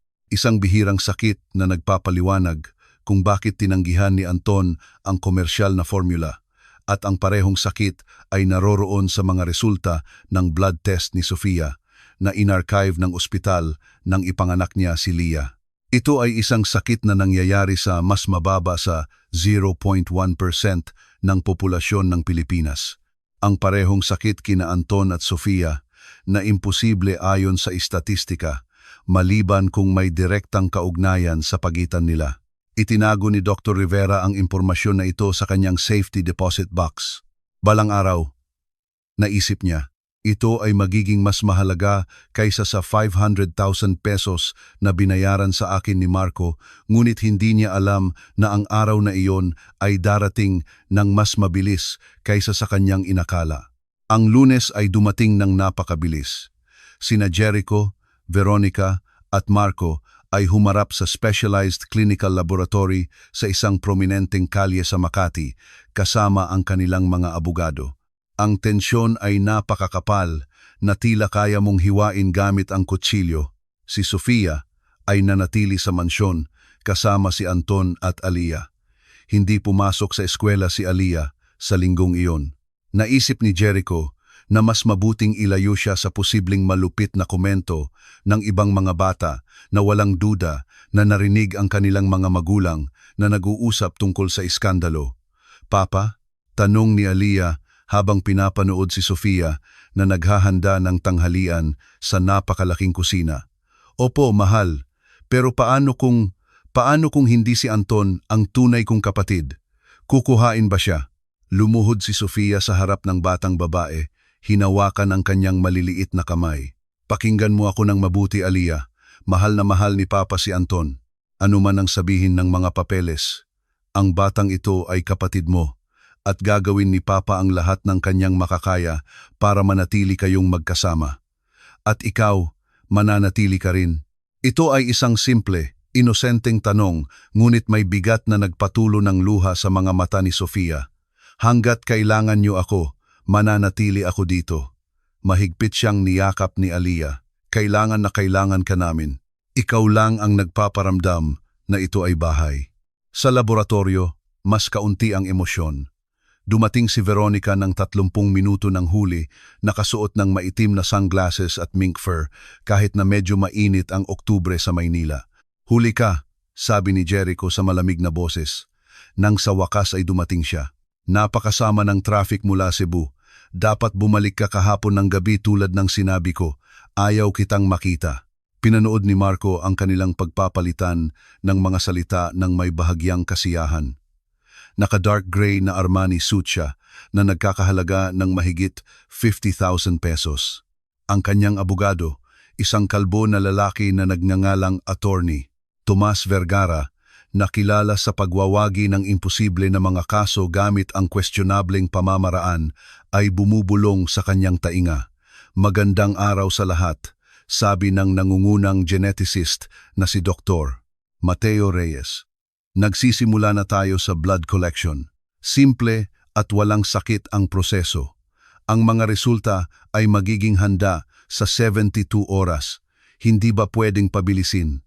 Tanong ni Marco. Babayaran ko kung magkano man ang kailangan. Hindi pwedeng pabilisin ang mga prosesong siyentipiko, Sir Salvador. Mas mahalaga ang pagiging tumpak kaysa sa bilis. Sunod-sunod na kinuha ang mga sample ng dugo. Si Jericho ang una na may walang ekspresyon na mukha, ngunit mapuputi ang kanyang mga buko ng kamay sa pagkuyom ng kanyang kamao. Si Veronica ang pangalawa, iniiwasang tingnan ang sinuman sa mata. Si Marco ang huli, nakangiti ng may kumpiyansa. Kailangan din namin ng sample mula sa bata, sabi ni Dr. Reyes. Talaga bang kailangan iyon? Tanong ni Jericho. Siya ay isang bagong silang. Natatakot ako na oo, ngunit gagamit kami ng napakanipis na karayom. Mabilis lang. Tinawagan ni Jericho si Sofia. Pwede mo bang dalhin si Anton sa laboratorio? Kailangan nila ng blood sample. 30 minuto pagkatapos, dumating si Sofia kasama ang bata. Pagpasok sa waiting area ng laboratorio, ang tensyon ay nadarama. Tiningnan siya ni Veronica ng may paghamak, ngunit si Marco ay pinanood siya ng may kuryosidad. Kaya ikaw pala ang sikat na yaya, sabi ni Marco na tumayo at lumapit. Marami akong nabasa tungkol sa iyo sa balita. Marami rin po akong nabasa tungkol sa inyo, Sir Salvador, sabi ni Sofia ng magalang ngunit malamig. Ang bata ay mukhang malusog. Magaling ang ginawa mo. Iniabot niya ang kanyang kamay upang hawakan si Anton, ngunit instinktibong umatras si Sofia. Mas gusto ko po na huwag niyo po siyang hawakan. Nanigas ang ngiti ni Marco. Ang batang ito ay maaring maging legal na akin sa loob ng ilang araw. Iminumungkahi ko na baguhin mo ang iyong diskarte. Ang batang ito, musika. Singit ni Jericho na tumayo sa pagitan ni Marco at Sofia. Ay akin hanggat walang legal na dokumento na nagsasabing iba at ikagagalak kong kung iiwas ka sa kanya at sa mga taong nag-aalaga sa kanya. Laging teritorial si Jericho kahit sa mga bagay na hindi sa iyo. Nagkatinginan ang dalawang lalaki ng may dalisay na galit. Kinailangan ni Attorney Tomas Vergara na mamagitan, inilagay ang kanyang kamay sa balikat ni Marco. Mga Ginoo, nasa isang lugar tayo ng trabaho. Magpakalma tayo. Pumasok si Dr. Reyes sa sandaling iyon. Ma'am, pumasok po kayo kasama ang bata. Pumasok si Sofia sa blood collection room. Si Dr. Reyes ay nakakagulat na malumanay, inilayo ang atensyon ni Anton sa isang makulay na laruan habang kumuha siya ng maliit na sample ng dugo mula sa kanyang takong. Sandaling umiyak ang bata, ngunit kumalma nang niyakap siya ni Sofia sa kanyang dibdib. Tapos na, sabi ng doktor, maaari na kayong umalis. Tatawagan namin kayo sa Huwebes para sa mga resulta. Habang lumalabas si Sofia kasama si Anton, narinig niya ang mga nagtataasan na boses. Nag-aaway sina Jericho at Veronica sa sulok ng waiting area. Paano mo nagawa ito sa akin? Nanginginig ang boses ni Jericho sa pinipigilang galit. Gaano katagal ito? Ilang beses sa ating kama? Hindi kailanman sa ating kama, sagot ni Veronica sa pagod na boses. Lagi sa isang hotel sa BGC, tuwing Miyerkules. Tuwing Miyerkules, akala ko nasa klase ka ng Pilates. Hindi ako nagpilates sa loob ng 2 taon, Jericho. Akala ko mapapansin mo iyon. Bakit? Bakit mo ginawa ito? Sa wakas ay inalis ni Veronica ang kanyang sunglasses. Pula ang kanyang mga mata. Namaga sa pag-iyak. Dahil hindi ka kailanman naging tunay na kasama ko. Lagi kang nagtatrabaho o kasama si Aliyah o iniisip ang iyong namatay na asawa. Isa lang akong accessory, isang trophy wife sa iyong mga business parties. Hindi iyan totoo. Hindi. Kailan ka huling nagtanong kung ano ang pakiramdam ko, ano ang nararamdaman ko, ano ang gusto ko sa buhay?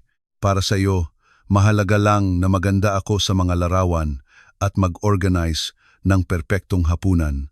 Kaya ang solusyon ay matulog kasama ang aking karibal, mabuntis sa kanya. Hindi ko plano na mabuntis, aksidente ito. At nang malaman ko, huli na para huminto siya. Para ano? Para tanggalin ang pagbubuntis. Tiningnan siya ni Jericho nang may takot. Isinasaalang-alang mo iyon. Siyempre, isinasaalang-alang ko, pero pagkatapos ay labis kang na-excite sa ideya ng isang tagapagmana. Lahat ng investors ay nagtatanong tungkol sa aking pagbubuntis. At si Marco ang nagsabi na mas mabuting itago ito, na walang sinumang kailangan malaman. Alam niya ito mula pa sa simula. Siyempre alam niya. Anak niya iyon. Ang mga salita ay bumagsak na parang mga bomba. Si Sofia, na walang kamalay-malay na nakikinig mula sa pasilyo, ay naramdaman ang paninikip ng kanyang puso. Tiningnan niya si Anton, napaka-inosente, walang kamalay-malay sa kaguluhan na idinulot ng kanyang pag-iral. Lumabas si Marco noon na may mapagmataas ng ngiti, hindi nagbabago. Veronica, mahal, hindi mo pa dapat ibunyag ang lahat ng ating mga sekreto. Marami pang kailangang inegosasyon. Negosasyon? Sumugod si Jericho kay Marco, ngunit pinigilan siya ng kanyang abogado. Sir De La Cruz, anumang gawa ng karahasan ay makakasama sa iyong legal na posisyon. Hingal na hingal si Jericho, sinisikap na kumalma. Kung kumpirmahin ng mga resulta na ikaw ang ama, sisirain kita, Marco, ikaw at ang iyong kumpanya. Gagamitin ko ang bawat koneksyon, bawat yaman, bawat piso na mayroon ako. Sige, ngunit tandaan mo, huhusgahan ng hukom kung sino ang mas may kakayahang magpalaki ng bata. Isang matatag, matagumpay na lalaki, nang walang pampublikong iskandalo o isang cuckold na napahiya na nasa lahat ng cover bilang isang taksil na asawa. Lumapit si Marco ng mapanganib. Bukod pa rito, mayroon akong isang bagay na wala ka. Ano? Ang pagmamahal ng ina ng bata. Sasama si Veronica sa akin. Kapag nakuha ko ang custody, magiging isang kumpletong pamilya kami. Mananatili kang mag-isa, Jericho, tulad ng dati. Hindi itinanggi ni Veronica ang mga salita ni Marco, at ang katahimikan na iyon ay mas masakit kaysa sa anumang verbal na pag-amin. Tumalikod si Jericho at lumabas nang walang sinasabi. Mabilis siyang sinundan ni Sofia na hawak si Anton sa kanyang mga bisig. Naabutan niya siya sa parking lot. Sumasandal si Jericho sa kanyang Mercedes. Tinakpan niya ang kanyang mukha ng kanyang mga kamay. Umiiyak siya. Ang makapangyarihang lalaking ito, ang business magnate na ito, ay umiiyak na parang bata. Musika. Lumapit si Sofia. Walang sinabi. Tumayo lang sa tabi niya kasama si Anton. Sa pagitan nila, inaalok ang kanyang tahimik na presensya. Pagkalipas ng ilang minuto, tumingala si Jericho. Narinig mo ang lahat? Opo, kaya alam mo na, malamang matatalo ako. Tama si Marco. Kung magpapatunay si Veronica, pabor sa kanya. kung magpakita sila ng ebidensya na sila ay isang matatag na mag-asawa, kaya lalaban ka. Hindi ka susuko ng walang laban. Bakit? Bakit ako lalaban para sa isang anak na hindi ko man lang biological? Inilagay ni Sofia ang kanyang kamay sa balikat niya dahil ang pag-ibig ay hindi nasa DNA, Jericho. Nasa mga gabing walang tulog, sa mga pag-aalala, sa pagnanais ng lahat ng pinakamabuti para sa kanya, anuman ang personal na halaga. Ikaw ang kanyang ama sa bawat paraan na mahalaga. Tiningnan siya ni Jericho. Talagang tiningnan niya siya. Nakita niya ang isang batang babae na nawalan ng lahat, ngunit nakahanap pa rin ng mga paraan upang magbigay ng pagmamahal. Nakita niya ang lakas at kabutihan. Nakita niya ang lahat ng hindi kailanman si Veronica. Paano nangyari na sa gitna ng impyernong ito, ikaw ang tanging magandang bagay na nangyari sa akin? Naramdaman ni Sofia ang init sa kanyang pisngi. Jericho, alam kong hindi ito angkop. Alam kong ito ay isang kakilakilabot na sandali, ngunit kailangan kong malaman mo na may nagbago ka sa akin sa bahay na ito, sa lahat. Bago pa man makasagot si Sofia, nagring ang telepono ni Jericho. Ito ang kanyang pangunahing abogado, si Attorney Bert Zamora. Jericho, musika, may mas malaki tayong problema. Nag-file lang si Marco ng emergency motion. Humihingi siya ng agarang temporary custody para kay Anton. Sinasabi niya na hanggat ikaw ay emotionally unstable at ang bata ay nakadepende sa isang kawani, kaya niyang magbigay ng mas matatag na kapaligiran. Kaya ba niya itong gawin? Nagawa na niya. Bukas, 10:00 ng umaga, may hearing tayo sa korte, kailangan mong maghanda.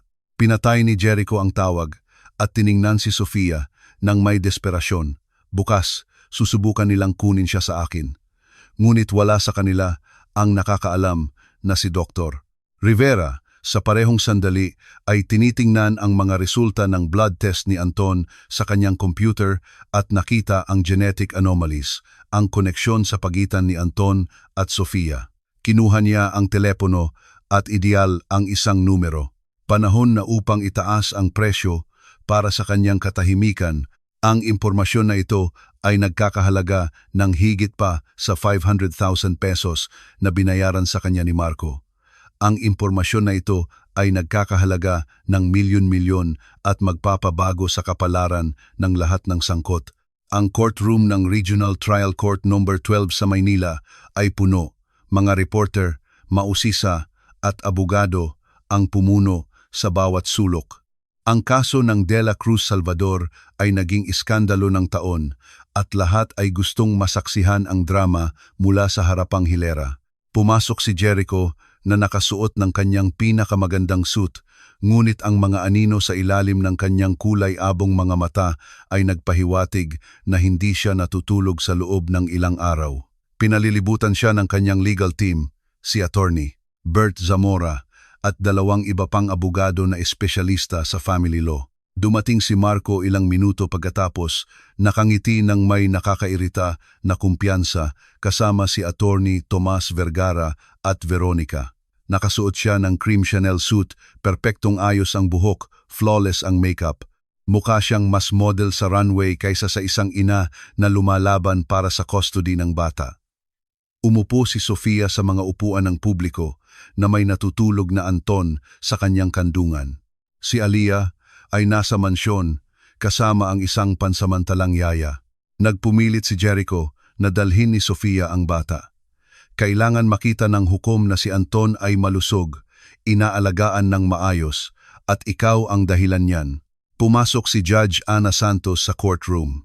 Siya ay isang babae na nasa 50s na may seryosong ekspresyon at reputasyon bilang walang awa ngunit patas. Pinamamahalaan niya ang ilan sa pinakakomplikadong kaso ng custody sa Pilipinas. Magandang araw. Ito ay isang emergency hearing na inihain ni Ginoong Marco Salvador upang matukoy ang temporary custody ng menor de edad na si Anton de la Cruz Santiago hanggang sa maresolba ang huling issue ng paternity. Ginoong Vergara, magsimula po kayo. Tumayo si Attorney Tomas Vergara, inayos ang kanyang Italianong kurbata. Your Honor, ang aking kliyente ay naghahangad ng pinakamabuti para sa menor de edad. Malinaw ang mga katotohanan. Si Ginoong Jericho de la Cruz ay dumaranas ng matinding emosyonal na krisis, bunga ng pagtuklas ng pagtataksil ng kanyang asawa. Ang kanyang mental na kalagayan ay hindi matatag. Bukod pa rito, ang bata ay ganap na nakadepende sa isang kasambahay para sa pagpapakain na lumilikha ng isang hindi malusog na sitwasyon ng pagdepende. May ebidensya ka ba sa di umano'y hindi matatag na mental na kalagayan ni Ginoong de la Cruz? Tanong ng hukom.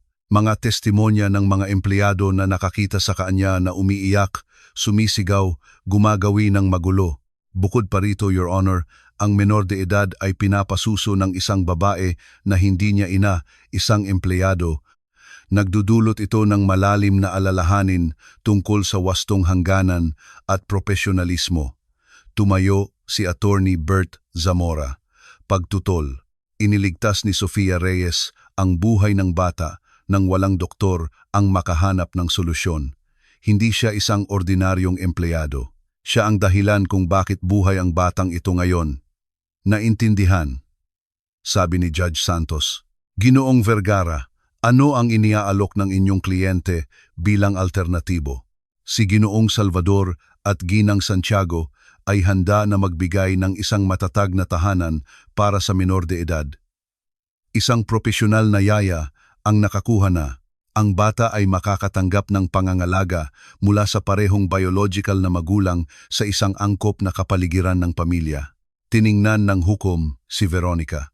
Ginang Santiago, kinukumpirma niyo ba na gusto niyo pong manirahan kasama si Ginoong Salvador at isama ang inyong anak? Tumayo si Veronica. Musika. Ang kanyang boses ay tunog sanay, mekanikal. Opo, Your Honor. Nagkamali po ako sa aking kasal, ngunit ang aking prioridad ay laging ang kapakanan ni Anton. Si Marco po ang kanyang biological na ama at magkasama, kaya namin siyang bigyan ng isang kumpletong pamilya. At ang inyong anak na si Alia, ang anak ni Ginoong de la Cruz mula sa unang kasal, paano ito makakaapekto sa kanyang relasyon sa kanyang kapatid? Nag-atubili si Veronica.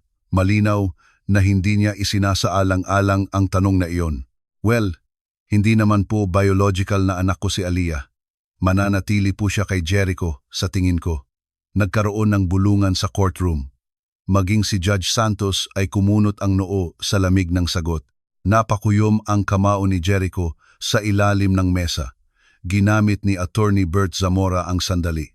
Your Honor, ito ang nagpapatunay sa aming punto.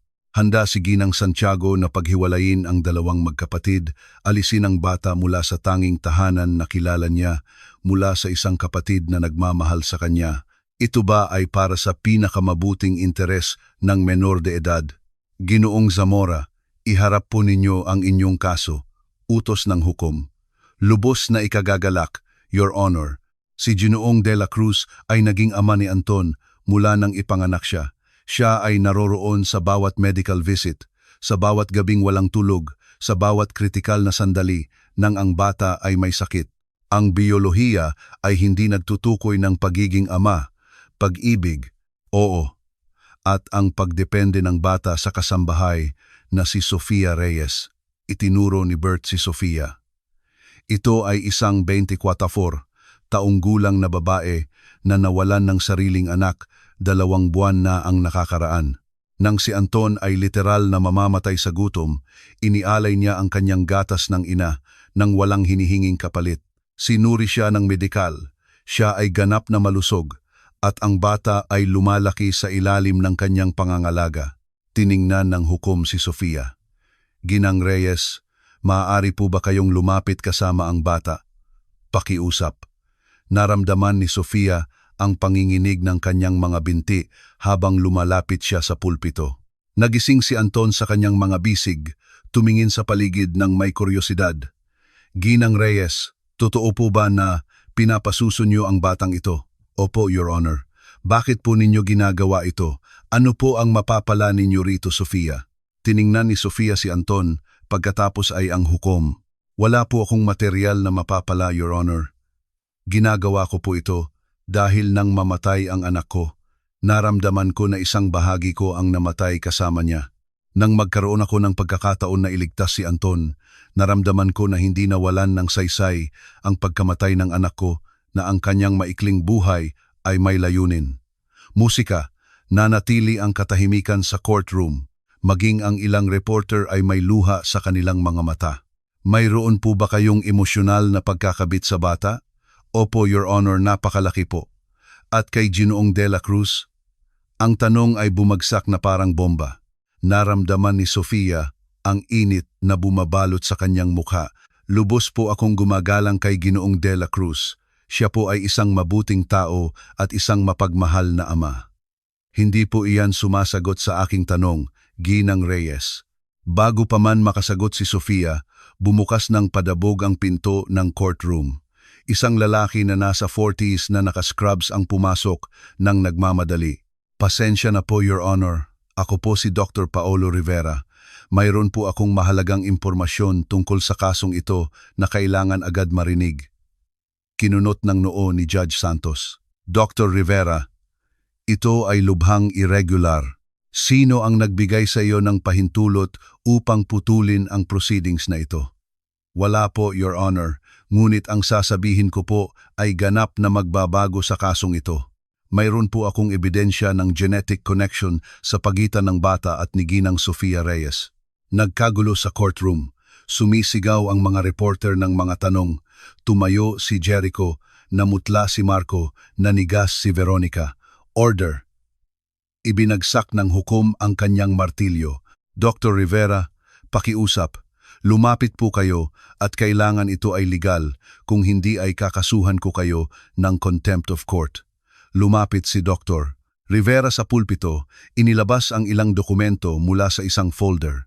Your Honor, 2 linggo na ang nakakaraan, nagsagawa ako ng blood analysis sa bata, si Anton. Sa panahon ng standard na pamamaraan, natuklasan ko ang isang bihirang anomalya ng dugo at isang sakit na tinatawag na Bombay phenotype na nakakaapekto sa mas mababa sa 0.1% ng populasyon. At ano ang koneksyon nito kay Ginang Reyes? Sinuri ko ang mga archive ng St. Luke's Medical Center kung saan nanganak si Ginang Reyes 2 buwan na ang nakakaraan. Ang kanyang mga pagsusuri ay nagpapakita ng parehong anomalya. Musika. Ang statistical probability na 2 hindi magkakaugnay na tao ay magkaroon ng sakit na ito at nasa eksaktong sitwasyong ito ay humigit kumulang 1 sa 10 milyon. Naramdaman ni Sofia na umiikot ang mundo. Ano po ang sinasabi ninyo? Sinasabi ko na kayo. At ang bata, si Anton, ay nagbabahagi ng isang napakabihirang genetic marker na nagpapahiwatig ng isang direktang kaugnayan. Imposible! Sigaw ni Marco. Ako ang ama ng bata. Kakumpirmahin ng mga pagsusuri iyan. Maaari kang maging biological na ama, Ginoong Salvador, ngunit may ebidensya na si Ginang Reyes ay maaaring may kaugnayan sa bata sa linya ng ina. Tumayo si Veronica na nanginginig. Kalokohan. Ako ang ina. Ipinanganak ko si Anton. Musika. Mayroong mga hospital records, mga saksi. Maliban kung huminto si Dr. Rivera ng dramatikong maliban kung nagkaroon ng palitan ng mga sanggol. Ang sumunod na katahimikan ay lubos. Musika, walang humihinga, walang gumagalaw.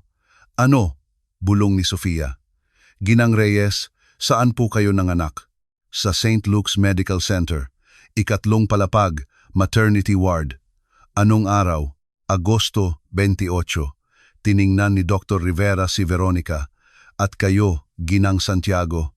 Namutla si Veronica na parang multo. Agosto 28, St. Luke's Medical Center, 3 palapag.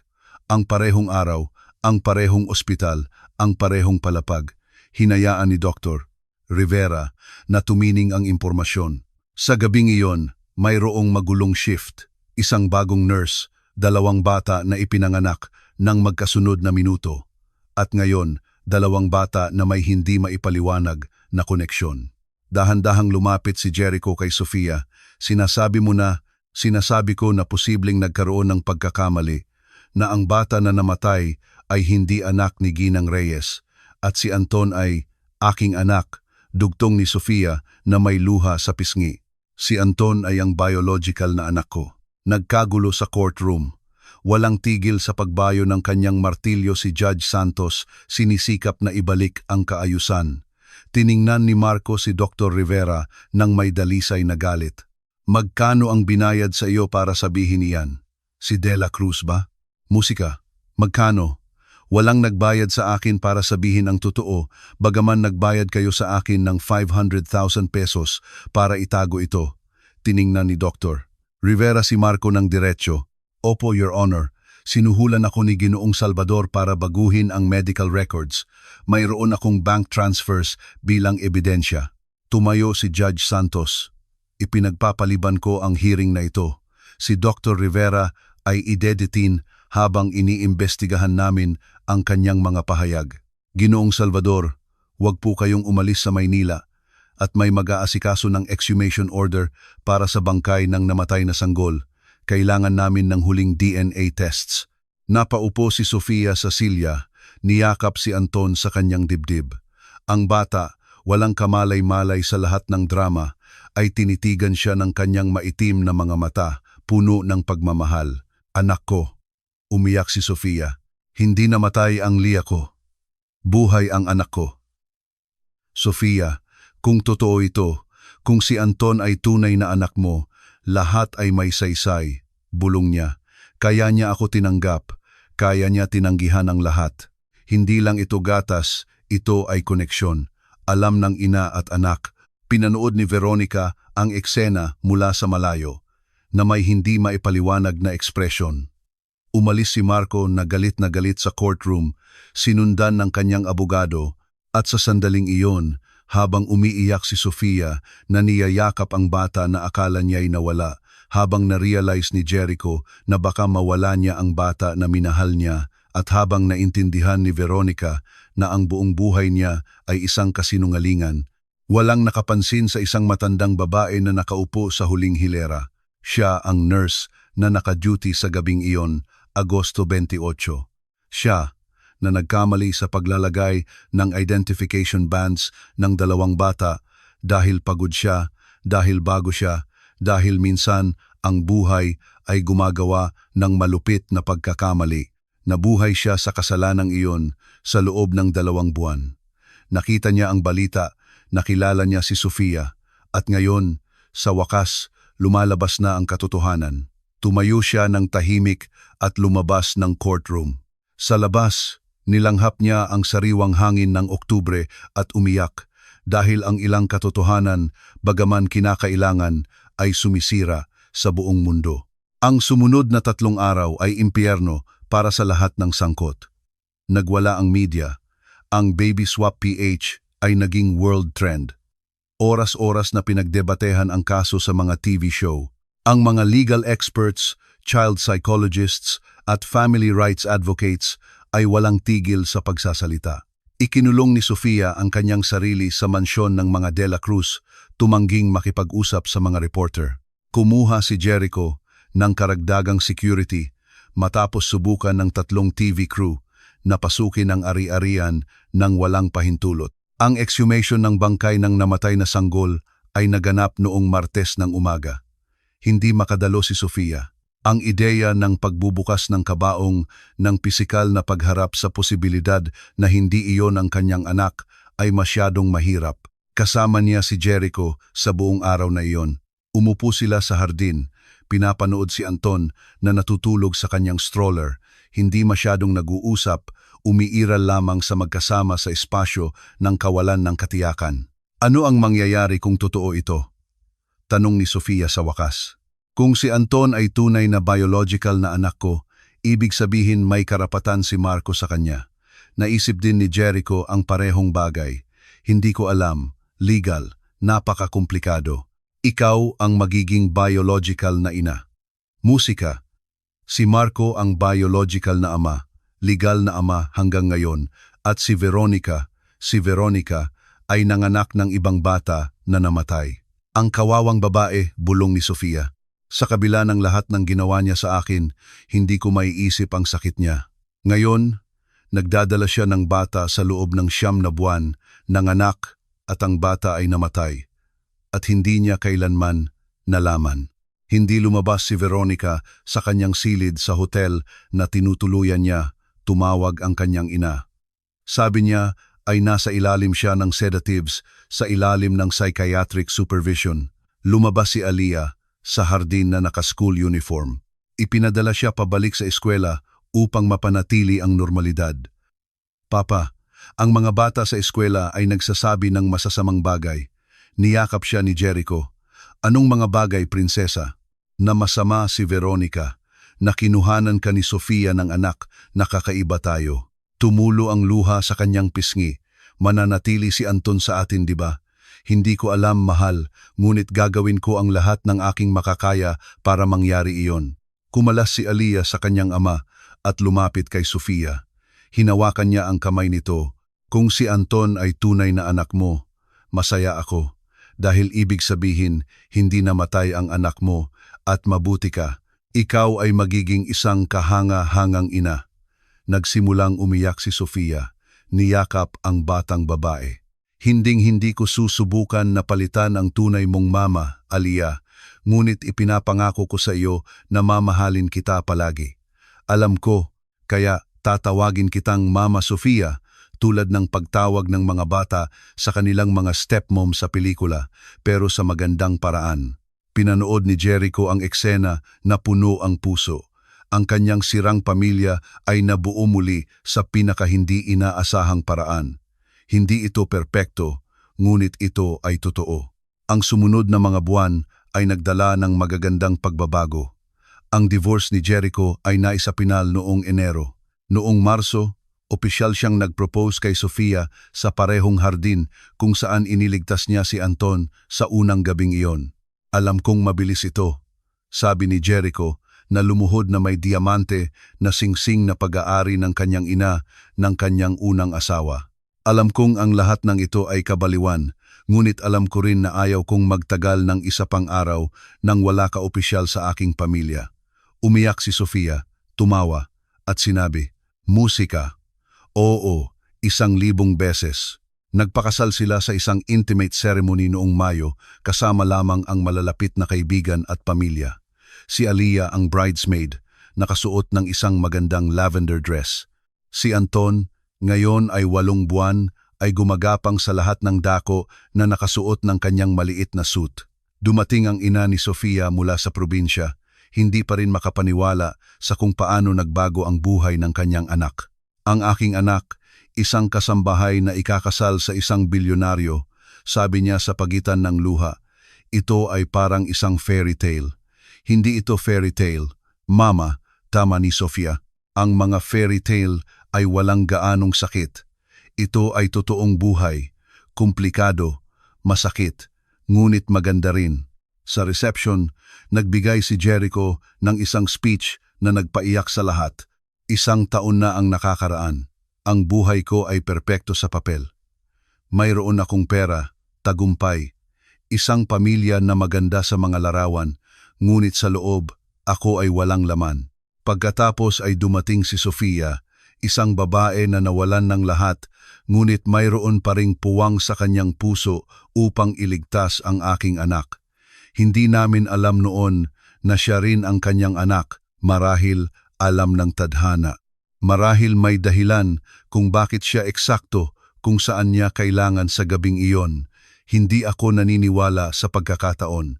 Naniniwala ako na ang ilang tao ay nakatakdang magtagpo at ako ay nakatakdang makilala ang pambihirang babaeng ito na nagturo sa akin na ang tunay na pag-ibig ay walang kinalaman sa dugo, pera o estado. Ito ay tungkol sa pagiging naroroon, sa pagpili na manatili, sa pagmamahal ng walang kondisyon. Itinaas niya ang kanyang baso. Para kay Sofia, ang babaeng nagligtas sa aking anak at sa akin sa proseso. Lahat ay nagtoast ng may luha sa kanilang mga mata. 6 na buwan pagkatapos ng kasal, natuklasan ni Sofia na buntis muli siya. Sa pagkakataong ito, si Jericho ay naroroon sa bawat medical appointment. Hawak niya ang kanyang kamay sa bawat ultrasound.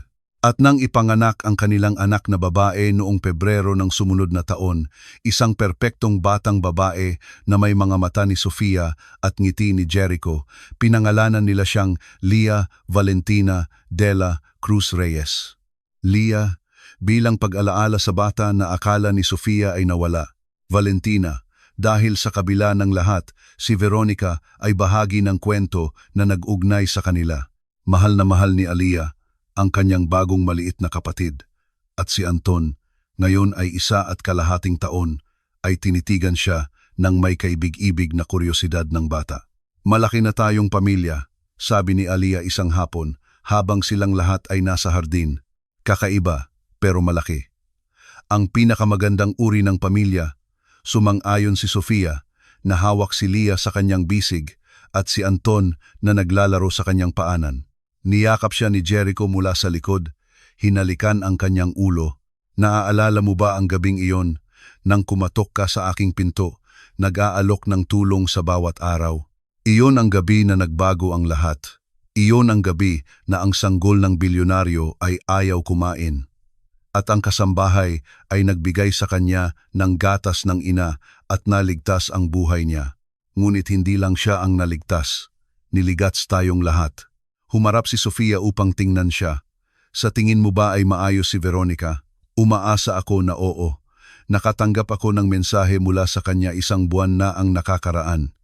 Engaged na siya sa isang arkitekto mula sa Cebu. Mukha siyang masaya. O hindi ba babasa? May kapayapaan. Masaya ako para sa kanya. Napaka mapagbigay mo talaga. Hindi. Naiintindihan ko lang na ginagawa natin ang lahat ng ating makakaya sa kung ano ang mayroon tayo. Nawalan ng anak si Veronica. Nakuha ko ang akin. Napakakaiba ng buhay.